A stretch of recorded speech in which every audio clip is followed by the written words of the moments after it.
Good evening. यूआईएस में आप लोग का स्वागत है। हम लोग model answer model test paper discuss कर रहे थे ज्योग्राफी ऑप्शनल के लिए। तो आज हम लोग देखते हैं नेक्स्ट क्वेश्चन नंबर 7। तो क्वेश्चन नंबर 7 में आते हैं हम लोग जो है। तो क्वेश्चन नंबर 7 ये है आप लोग के स्क्रीन पर। संसाधन की संकल्पना देने हैं, कॉन्सेप्ट ऑफ रिसोर्सेज क्या होता है, उसका वर्गीकरण क्लासिफिकेशन, और फिर एक स्टेटमेंट हमारे पास है, संसाधन होते नहीं बनाए जाते हैं। संसाधन आपके जो है होते नहीं बनाए जाते हैं। तो देखा जाए तो इस क्वेश्चन के भी 3 पार्ट्स है। पहला तो आपका कॉन्सेप्ट ऑफ रिसोर्सेस, उसके बाद क्लासिफिकेशन है आपका, और थर्ड पार्ट है आपका जो है कि we have to explain resources are not exist it formed, right. तो उसको देखते हैं इसका आंसर कैसे लिखना है। तो जनरली संसाधन होते क्या है, तो आप लोग जनरली अधिकांश बच्चे 99% बच्चे यही कहते हैं कि संसाधन का मतलब वे कोई भी वस्तु जो मनुष्य की किसी न किसी आवश्यकताओं की क्या करते हैं, पूर्ति करते हैं। तो सामान्यतः संसाधन उसे ही कहा जाता है।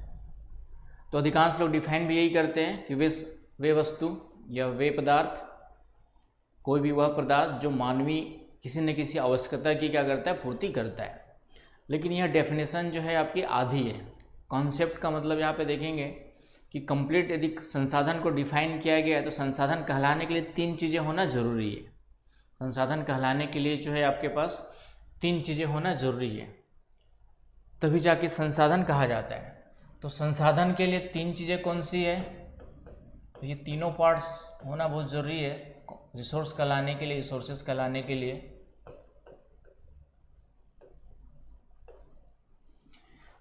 पहला तो ठीक है, कोई भी वह वस्तु या कोई भी वह पदार्थ जो मानवीय आवश्यकताओं की पूर्ति करता है। पहला स्टेटमेंट ये तो हर बच्चा यही लिख करके आता है और यही डिफाइन करता है, किसी न किसी मानवीय आवश्यकताओं की पूर्ति।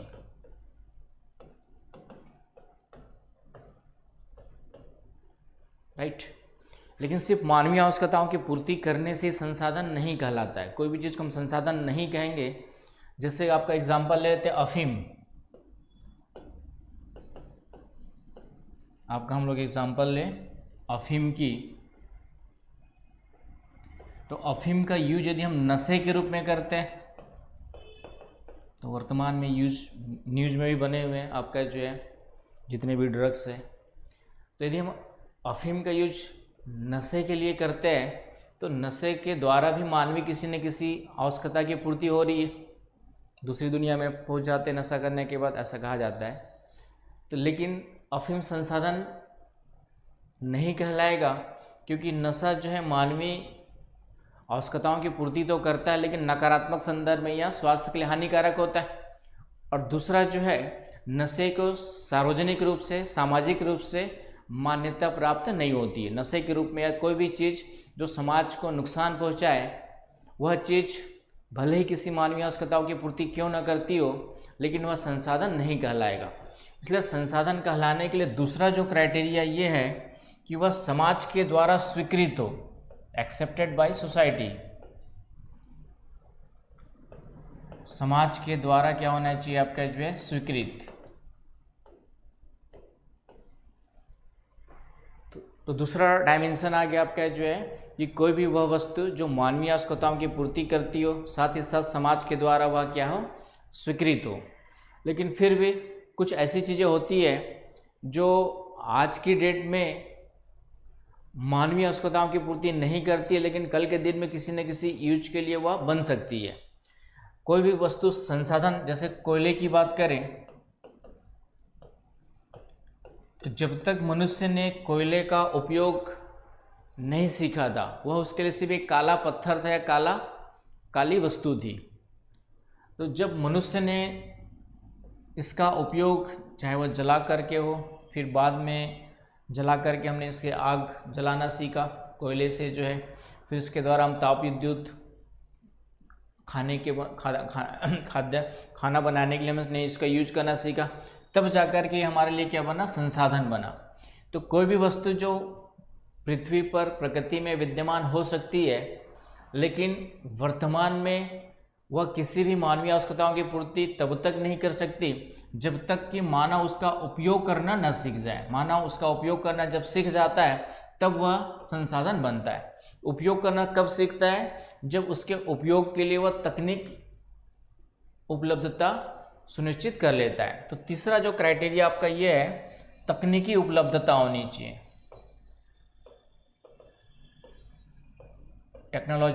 टेक्नोलॉजी अवेलेबिलिटी होनी चाहिए आपके पास,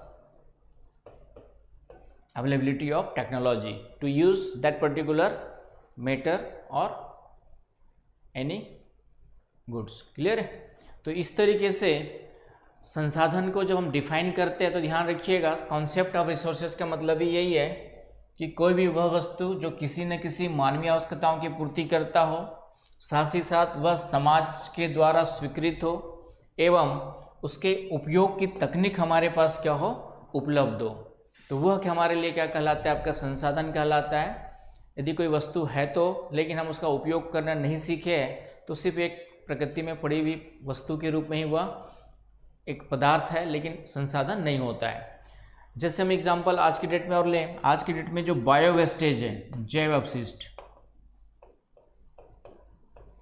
बायो वेस्टेज का मतलब जीव जंतु वनस्पति इनका जो कचरा है, ये कुछ दिनों पहले तक हमारे लिए सिर्फ वेस्टेज था, इसका कोई यूज नहीं था हमारे पास।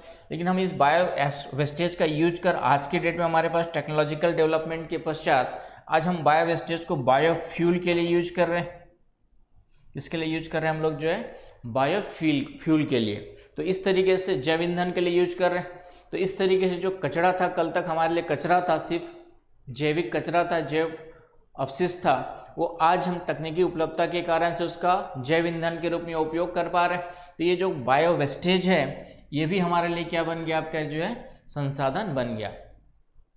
तो जो लास्ट वाला स्टेटमेंट है, संसाधन होते नहीं बनाए जाते हैं, तो इसमें हम लोग इसका यूज करेंगे। तो सबसे पहला कॉन्सेप्ट ऑफ रिसोर्सेज का मतलब समझ में आ गया हो गया कि रिसोर्स का मतलब क्या होता है। ये तीन चीज़ों को लेकर के डिफाइन करेंगे तो वह कंप्लीट डेफिनेशन कहलाएगी। 99% बच्चे सिर्फ इतना ही लिखते हैं कि कोई भी वह वस्तु या पदार्थ जो मानवीय आवश्यकताओं की पूर्ति करता है वह रिसोर्सेज कहलाता है। यही बात समझ में? अब यहाँ पे सेकंड पार्ट था हमारा, जो है सेकंड पार्ट था क्लासिफिकेशन। तो क्लासिफिकेशन में आते हैं। तो पहला ये मैंने डेफिनेशन लिखा हुआ है कॉन्सेप्ट ऑफ रिसोर्सेज का, कि हमारे पर्यावरण में उपलब्ध प्रत्येक वह वस्तु, यहाँ से मात्रा कहाँ गया है मुझे पता नहीं, प्रत्येक वस्तु जो हमारी आवश्यकताओं को पूरा करने में प्रयुक्त की जा सकती है और जिसको बनाने के लिए टेक्नोलॉजी उपलब्ध हो, प्रौद्योगिकी उपलब्ध हो हमारे पास जो है, और साथ ही साथ सांस्कृतिक रूप से मान्य हो। सांस्कृतिक रूप से हो क्या हो आपका जो है सोसाइटी में, कल्चरल में, हमारे कल्चर में क्या हो सकता है, वह एक्सेप्टेड हो, तब वो हमारा क्या कहलाएगा? आपका जो है मान्य हो, स्वीकृत हो, तब उसे हम लोग क्या कहते हैं? संसाधन कहते हैं। तो एक कंप्लीट डेफिनेशन आपको यहाँ पे कॉन्सेप्ट के रूप में यदि पूछा जाए तो ये तीन चीज़ों को मिला करके डेफिनेशन लिखना है, परिभाषा लिखनी है। आई बात समझ में? तो फिर से भाई आधी अधूरी परिभाषा लिखते हैं और फिर कहते हैं कि मार्क्स क्यों नहीं आए, तो उसके पीछे का कारण आप लोग को समझ में आ रहा होगा। ये एक डायग्राम है, मानव के द्वारा प्रकृति में हमारे पास बहुत सारी चीज़ें अवेलेबल है।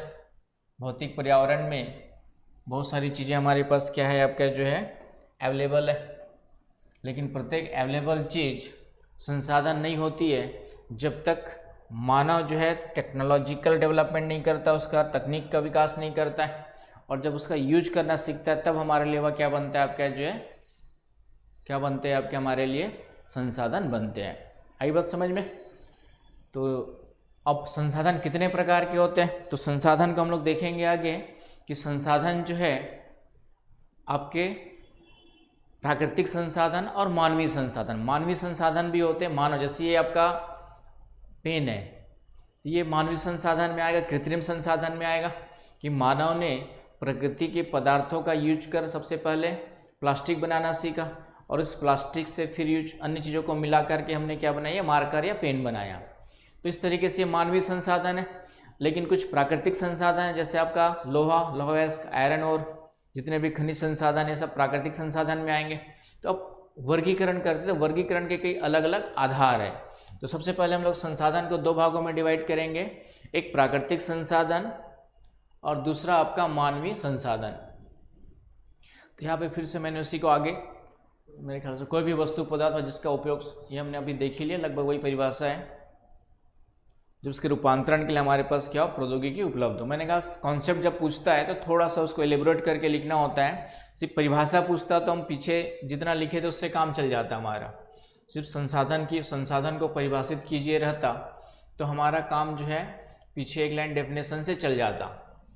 सिर्फ संकल्पना पूछता आपका जो है, सिर्फ कॉन्सेप्ट पूछता, संकल्पना पूछता, परिभाषा पूछता, लेकिन यहाँ पे कॉन्सेप्ट पूछा, इसलिए थोड़ा सा चीज़ों को एलेबोरेट भी करना है। इसलिए मैंने कहा था जब भी कॉन्सेप्ट वर्ड यूज करें तो थोड़ा सा एलेबोरेशन देना है, डायग्राम दे देंगे। फिर इसको मैंने एलेबोरेट किया हुआ है कि कोई भी वस्तु या पदार्थ अथवा तत्व जिसका उपयोग संभव हो तथा उसके रूपांतरण से उसकी उपादेयता मूल्य में क्या होती है, वो अभिवृद्धि होती हो, उसके मूल्य में क्या होती है, आपकी जो है इंक्रीमेंट होता हो, इंक्रीज होती हो, संसाधन कहलाता है। इसका तात्पर्य यह है कि प्रत्येक संसाधन से मूल्यवान वस्तु,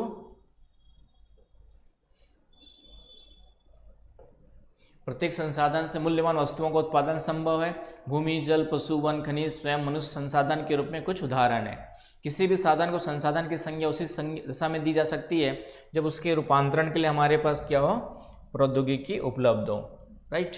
तो थोड़ा सा एलिब्रेशन कॉन्सेप्ट होने के कारण से इन सब चीज़ों को ध्यान में रखना है लिखते समय। अब आते हैं हम लोग संसाधनों का वर्गीकरण, क्लासिफिकेशन। तो सबसे पहले मैंने कहा संसाधन को हम दो भागों में डिवाइड करते हैं। सबसे पहला प्राकृतिक संसाधन और दूसरा आपका मानवीय संसाधन। तो मानवीय संसाधन में जितने भी हमारी संरचनाएं हैं, बिल्डिंग, सड़कें, जो भी मानव के द्वारा निर्मित है, चाहे वह छोटी छोटी मार्कर ही क्यों ना हो, चाहे छोटी छोटी सुई ही क्यों ना हो, वो हर चीज़ हमारे लिए क्या है, तो कोई भी संरचना हो या संस्थाएं भी हमारे लिए संसाधन है। जो भी ऑर्गेनाइजेशंस है, ये इंस्टीट्यूट हमारे लिए क्या है, एक संसाधन है, क्योंकि हम इंस्टीट्यूट का यूज करके आपका मूल्य वृद्धि भी करते हैं, एम आई राइट। तो ये मानव निर्मित संसाधन में आएंगे structures and institutions. Any kind of structure, it में भी छोटी सी सुई से लेकर के बड़ी बड़ी बिल्डिंग से लेके जो भी आपका सैटेलाइट से लेकर हर चीज़ जो मानव के द्वारा बनाई गई है वह रिसोर्सेज के रूप में कंसिडर की जाएगी। फिर मात्रा एवं गुणवत्ता मानवीय संसाधन में, मात्रा एवं गुणवत्ता का मतलब कि उसकी क्वालिटी और क्वांटिटी पर भी ध्यान देना पड़ता है। जो स्वास्थ्य के लिए हानिकारक होगी, पर्यावरण के लिए हानिकारक होगी, तो संसाधन होने के बावजूद वह फिर हमारे लिए संसाधन नहीं कहलाएगा। तो उसकी क्वांटिटी भी ठीक है। तो वहाँ पे मेन आपका मानवीय संसाधन हो गया। तो मानवीय संसाधन समझ में आ गया होगा, कोई भी चीज़। और प्राकृतिक को फिर से हम लोग यहाँ पे डिवाइड करते हैं नवीनीकरण योग्य, आपका जो है नवीनीकरण योग्य, रिन्यूएबल,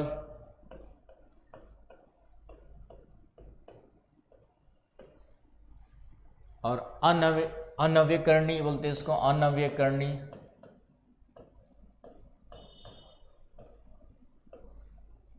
नॉन रिन्यूएबल।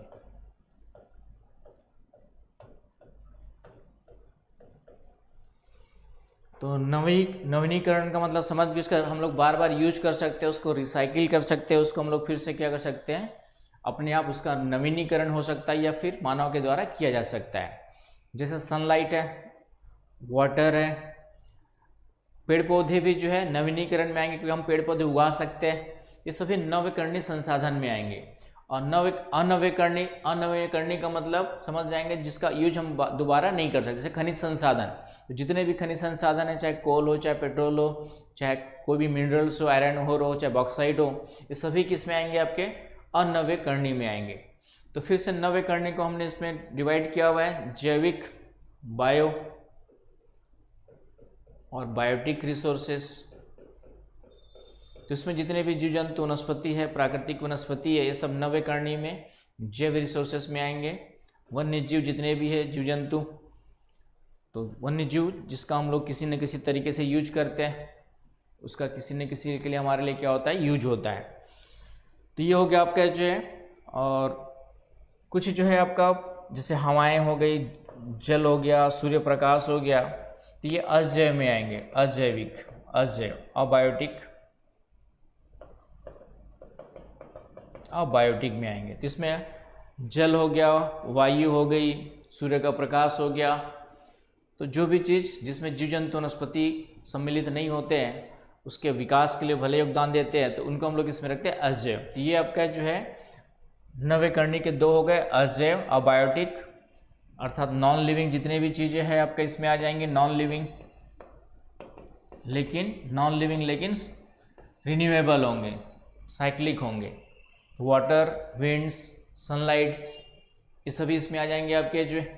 और बायोटिक मतलब समझ गए होंगे, जिसमें आपका जीव जंतु वनस्पति आ जाएंगे। तो वनस्पति का यूज हम लोग करते ही, जीव जंतु का भी करते कई सारे, ठीक है, जो नॉनवेज वाले अच्छे जानते हैं। अनवीकरणीय को हम लोग दो भागों में डिवाइड करते हैं, पुनः चक्रीय जैसे धातु, रिसाइक्लिंग जिसको हम लोग रिसाइकिल कर सकते हैं, और अचक्रीय नॉन साइक्लिक। तो अचक्रीय में कोयला, पेट्रोल, इसको अचक्रीय है। लेकिन धातु जैसे लोहा है, लौह अयस्क है, जिसको हम लोग फिर से जो है गला करके मेल्ट करके फिर से यूज कर सकते हैं। आई बात समझ में? तो इस तरीके से इसको चक्रीय या अचक्रीय में रखा जाता है। तो एक सिंपल सा ये रिसोर्सेस वाला डायग्राम हो गया, जिसको आपको याद करके रखना है। फ्लो चार्ट्स है, इसको एक बना देना है, कम शब्दों में है तो फ्लो चार्ट्स के बाद लिखने की ज़रूरत नहीं है, या यहीं पर आप एक लाइन लिख देंगे। पुनः चक्री का मतलब इसको हम लोग फिर से क्या कर सकते हैं, जैसे धातु है तो उसको गला करके फिर से धातु प्राप्त कर सकते हैं। इसी को हमने इस तरीके से लिया हुआ है। उत्पत्ति के आधार पर देखेंगे, संसाधनों का वर्गीकरण इस तरीके से भी किया जाता है कि उत्पत्ति के आधार पर जैविक या अजैविक हो गया हमारा, जैविक या अजैविक, बायोटिक और अबायोटिक, राइट। समाप्तता के आधार पे, समाप्त का मतलब यहाँ पर है आपका एग्जॉस्टिबिलिटी,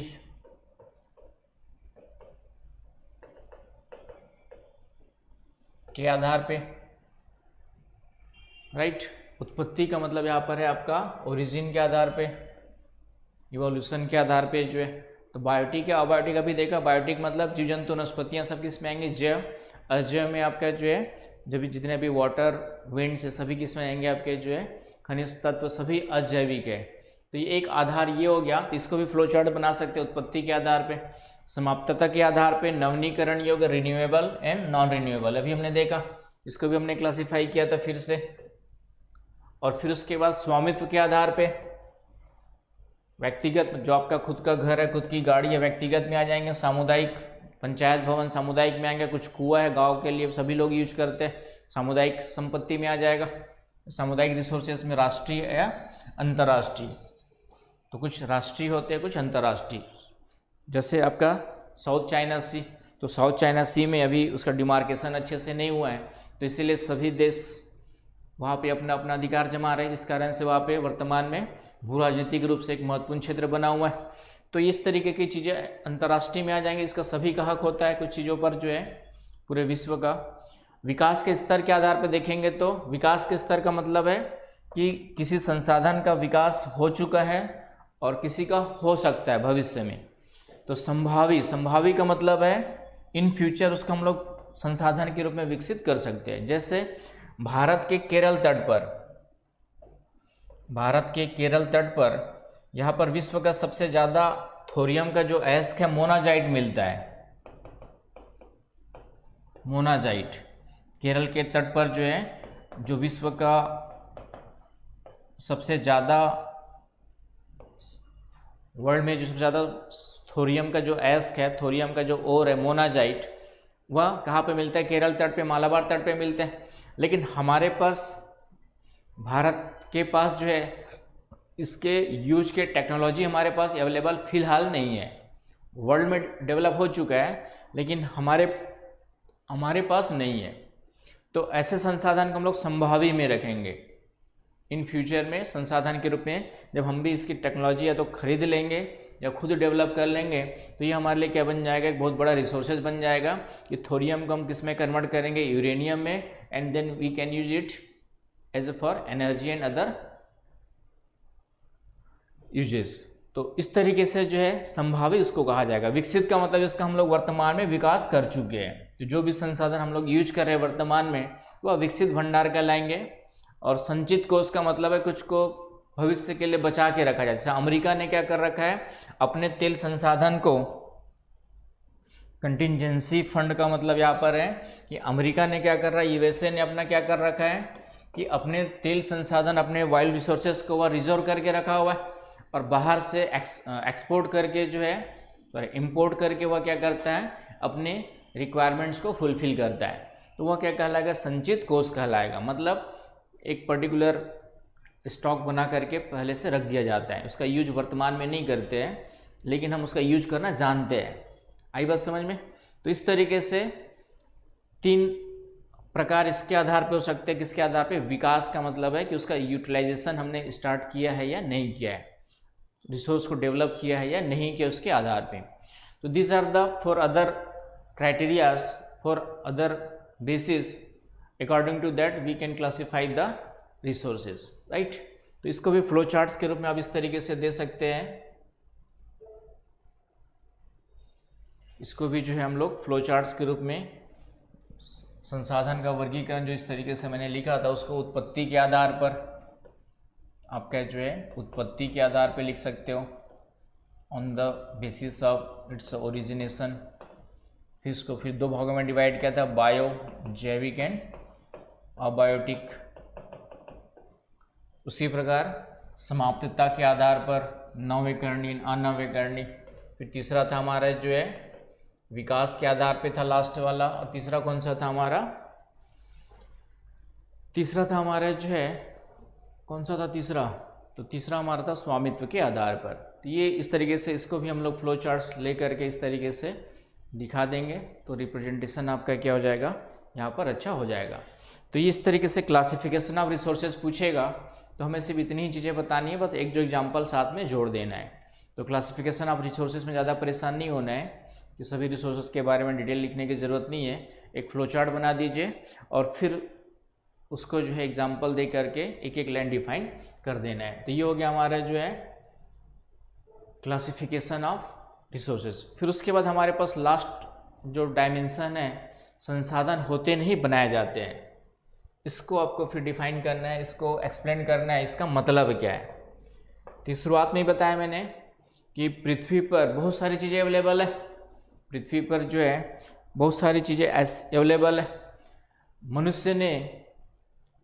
मनुष्य की सभ्यता के विकास के साथ साथ हमने धीरे धीरे करके अपनी आवश्यकताओं के अनुसार चीज़ों का यूज करना सीखा। आई बात समझ? पहले मनुष्य जब आदि मानव था तो पूरी तरह से प्रकृति पर निर्भर रहता था। कपड़ों के रूप में जो भी जीव जंतु के खाल, पेड़ पौधे की पत्तियां, इन सब को यूटिलाइज करता था। फिर धीरे से आपकी आग की खोज हुई, फिर आपका पत्थर की खोज हुई, फिर हथियार बनाना सीखा। ये सब आपके जानते हैं आप लोग जो है।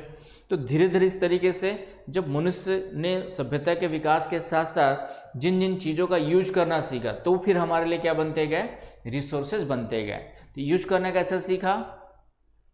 डेफिनेटली समय के साथ उसने उसके बारे में जाना, उसके यूज कैसे कर सकते हैं, तकनीकी विकास जिसको हम लोग सामान्य शब्दों में चाहे छोटी हो चाहे बड़ी तकनीक का विकास समय के साथ होता गया, उसका यूज करना सीखा। 2 पत्थरों को रगड़ा तो पता चला कि आग निकलती है, तो आग की खोज हुई हमारे पास जो है। इसी तरह से जो है तो इस तरीके से आग हमारे लिए एक क्या बन गया, रिसोर्सेज बन गया। फिर खाना को फूड पहले कच्चा खाता था, उसको खाना बना कर खाना सीखा। तो समय के साथ इस तरीके से क्या होते गए, आपके जो नए नए रिसोर्सेज बनते जाते हैं। जो संसाधन होते नहीं बनते जाते, इसको डिटेल लिखना है तो पूरा आदिम काल से स्टार्ट करके पूरा 2, 4, 10 एग्जाम्पल ले करके कोयले का यूज करना सीखा तो कोयला हमारा रिसोर्सेज बना। फिर हमने पेट्रोल की खोज की होगी। तो जो भी छोटी बड़ी चीज़ें आज हम लोग यूज करते हैं, लकड़ी का यूज, घर बनाना सीखा, राइट। तो ये सभी चीज़ें धीरे धीरे क्या होती है, मनुष्य ने अपनी आवश्यकता के अनुसार धीरे धीरे चीज़ों का यूज करना सीखा, उसका विकास की तकनीक डेवलप की। और आज की डेट में मैंने फिर से कहा, जैसे आज सबसे बेस्ट एग्जांपल है अवशिष्ट, जैव अवशिष्ट, बायो वेस्टेज। तो कुछ दिनों तक ये हमारे लिए क्या था, वेस्टेज था, लेकिन आज ये हमारे लिए क्या बन गया, जो काऊ डंग है, गोबर है, उसका भी यूज हमने बायोफ्यूल के रूप में यूज करना सीखा, बायोमास एनर्जी के रूप में। तो वो काऊ डंग भी हमारे लिए क्या बन गया आपका जो है, वैसे पहले भी वो हमारे लिए रिसोर्सेज था, क्योंकि काऊ डंग का यूज हम लोग बायो फर्टिलाइजर के रूप में प्राचीन समय से करते आ रहे हैं। तो जो भी जानवरों के अवशिष्ट है उनका जो मल है उसको हम लोग फर्टिलाइजर के रूप में यूज करते रहे, तो वो हमारे लिए रिसोर्सेज बनते गए जब हमने इसका यूज करना सीखा। तो जितने एग्जाम्पल दे सकते हो छोटी बड़ी से लेकर के, तो इस तरीके से संसाधन धीरे धीरे क्या होते हैं, नए नए बनते जाते हैं। तो आज भी ऐसी कई सारी चीज़ें प्रकृति में अवेलेबल है, लेकिन हम उसका यूज करना नहीं जानते हैं या उसका यूज हमने अभी तकनीक विकास नहीं कर पाए हैं, तो वो हमारे लिए संसाधन नहीं है। लेकिन भविष्य में फिर उसका यूज करना सीख जाएंगे तो भी हमारे लिए क्या बन जाएंगे, आपका तकनीक उसके विकास के द्वारा, तकनीक विकास के द्वारा हम उसका यूज करना जब सीख जाएंगे तो भी हमारे लिए क्या बन जाएंगे, संसाधन। तो इस तरीके से संसाधन होते नहीं बनाए जाते हैं। एक जिम्मरमैन का स्टेटमेंट है,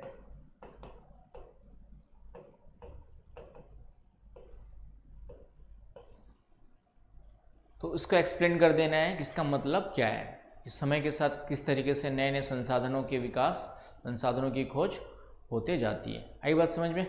तो ये हो गया हमारा एक क्वेश्चन, आपका पहला 7 नंबर का फर्स्ट पार्ट रिसोर्सेज के बारे में। तो रिसोर्सेज के बारे में कोई भी क्वेश्चन आएगा आपके यूपीपीसीएस में सिलेबस में स्पेशली है, तो ये चीज़ों को आपको यहाँ पे मेंशन करते हुए आंसर लिखना है। आई बात समझ में? फिर अलग अलग टाइप्स के जो भी types of minerals, types of वो अलग अलग डिस्ट्रीब्यूशन है, वो आपके अलग से पार्ट है सिलेबस के।